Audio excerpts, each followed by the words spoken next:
My name is Jesse Beltran. I'm a retired Sacramento City firefighter paramedic.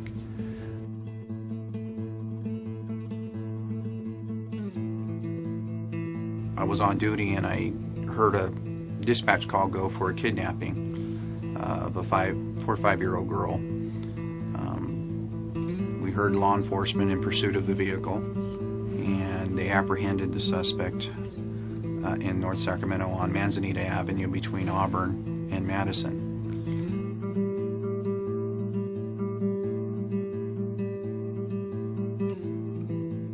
We had a sense that something was going to go wrong, so we were listening on the radio, and we ended up being right there on scene as they apprehended the suspect.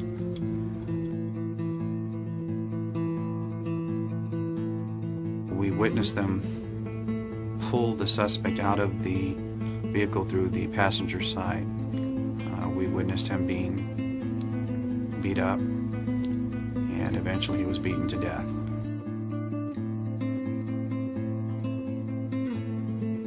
We continued to do CPR on the gentleman, and we loaded him up on the gurney, and we went code 3 to University Medical Center, UC Davis Trauma Center here in Sacramento. We did CPR all the way into the trauma room, and I can remember the look on life flight nurses' face.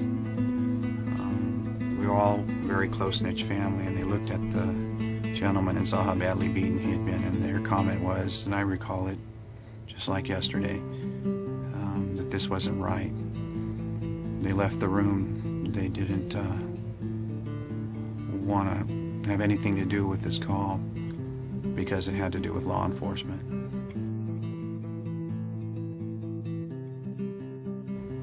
The following day after this incident, I tried to report this to my supervisors, and me being a young man of only 23 years old at the time, was told to keep my mouth shut, that the sheriff's department would beat the living daylights out of us, and they would blacklist us.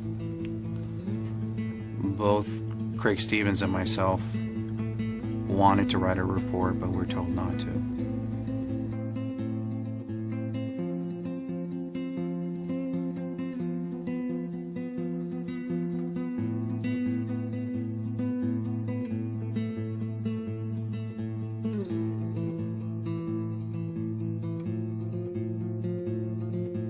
In 2009,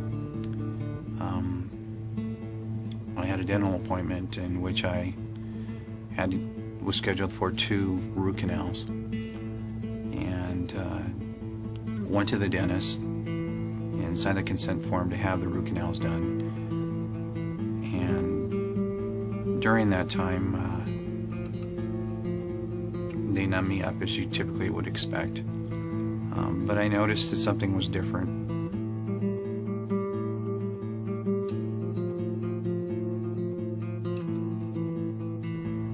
I never consented to being knocked out.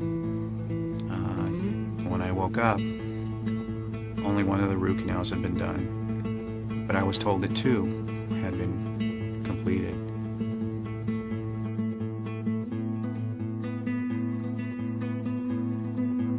After that visit, I started to notice something unusual and something different that I was hearing in my right ear.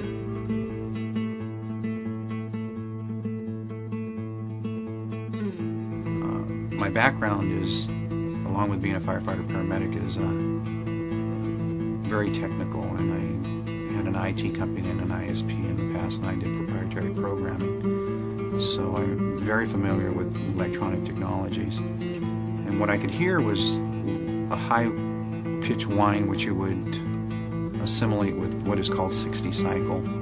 So I knew that it's something electronic that creates this type of noise. And in doing so, I started to realize that I was implanted with what is called an RFID.